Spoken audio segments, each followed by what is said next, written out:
Hi, everybody. I'm Mark Feinsand, executive reporter for MLB.com. Welcome to the Edward Jones Reporter's Inbox. We're going to take some of your questions today about anything you want to talk about in Major League Baseball. So send them in on Facebook, Twitter, however you want to get them in, and we will do our best to answer them all.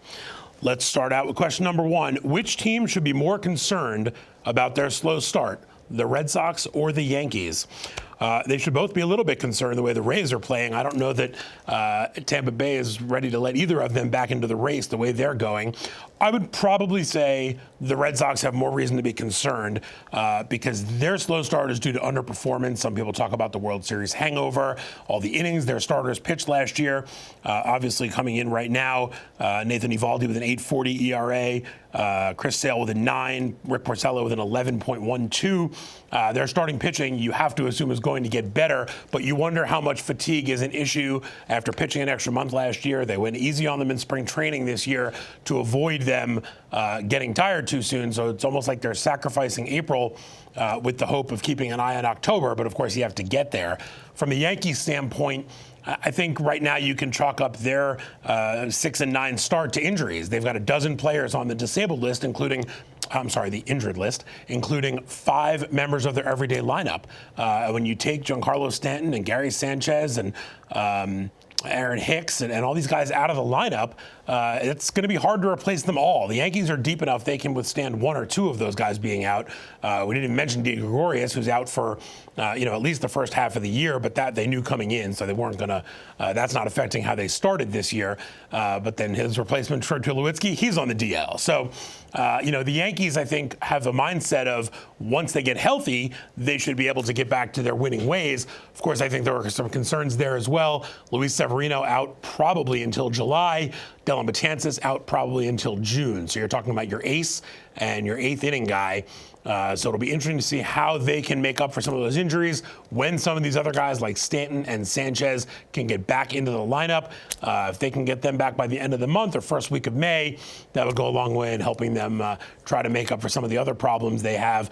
J-Happ and James Paxton also have to start pitching better as well. Paxton with a 6 ERA, Happ with an 8.76 ERA. So I think long-term right now, the Yankees get healthy, and they'll be playing better. The Red Sox, they need to get their game healthy, not their players. Let's go to question number 2. What is the biggest surprise story so far in this early season to you?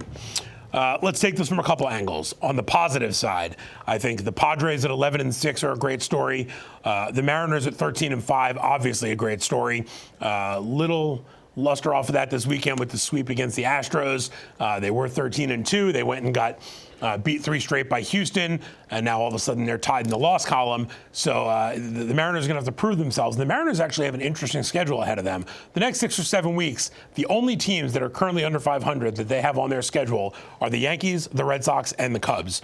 And I think all 3 of those teams obviously are going to be more dangerous than their record would suggest. So the Mariners are going to have a lot to prove over the next 6 weeks to see whether that hot start was for real, whether they're really a contender in the AL West, which I would also say is a huge surprise. All 5 teams in the AL West at 500 or better.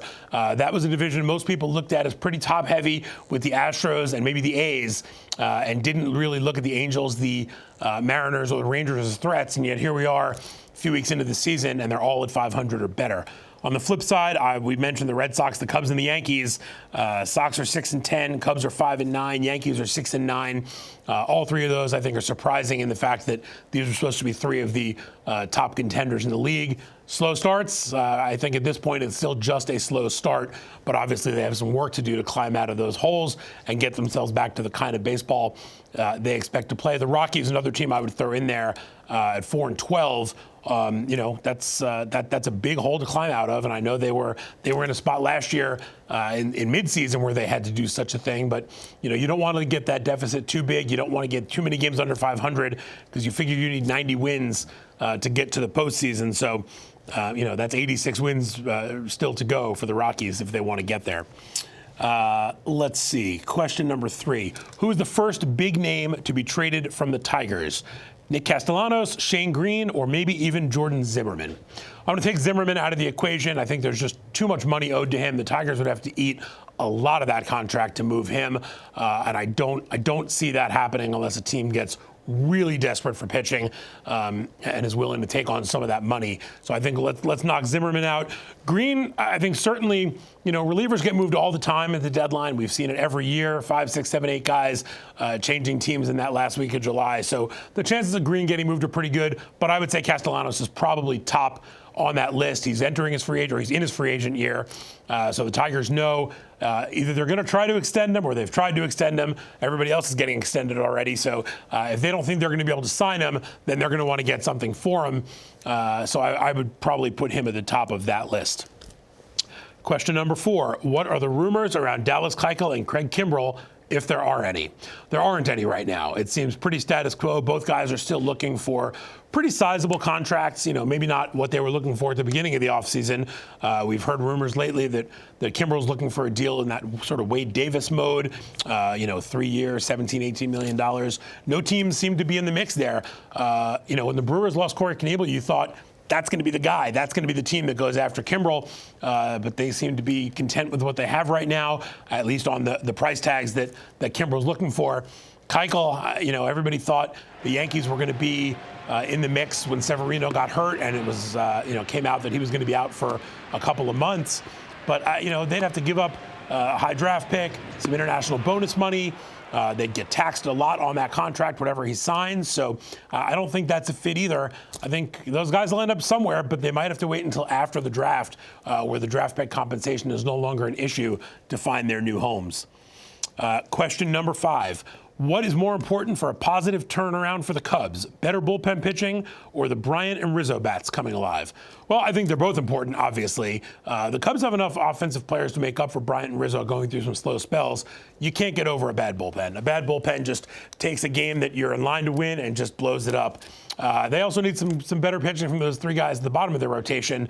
John Lester hurt right now. That's going to be an issue. The depth in the rotation is being tested, and with guys like Quintana and Darvish not pitching as well as they'd hoped to, the Cubs have a lot of problems. They need a lot of different things to go right. At least 2 of those 3, I think. But again, it's early, and I think the Cubs are a talented enough team and have a front office that's proven itself time and time again.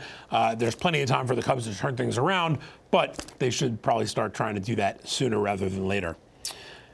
Question number 6. Are the Red Sox in real trouble, or should people relax because it's still too early in the season? We addressed this a little bit before. I think there are some concerns that are real. Chris Sale's velocity, his health. Nathan Eovaldi, as great as he was down the stretch for them last year, this is not a guy who's done this year after year and put together, 6 months of solid performance in a row, time after time. So I think even though he got a big contract this offseason, the 4-year, $68 million, he's got to prove himself over the course of 6 months. Rick Porcello's in a walk year, so obviously he's playing for a contract as well. So I think, the starting pitching, if it can come around and Chris Sale can look more like Chris Sale and the other guys can look more like the guys the Red Sox expect them to be, then I think they'll be in better shape. Obviously, they've got a few guys underperforming at the plate as well. Mookie Betts, 762 OPS, not exactly the MVP caliber level he's used to. Jackie Bradley Jr. with a 366 OPS has been lost at the plate. You have to figure he will get better as well. Rafael Devers, 626 OPS. So a few guys underperforming in the lineup, definitely a few guys underperforming in the rotation, but I think there's still plenty of time. Like I said, the Rays are 12-4. And they're just mowing through everybody. They won 90 games last year. That team's for real. They're not going away.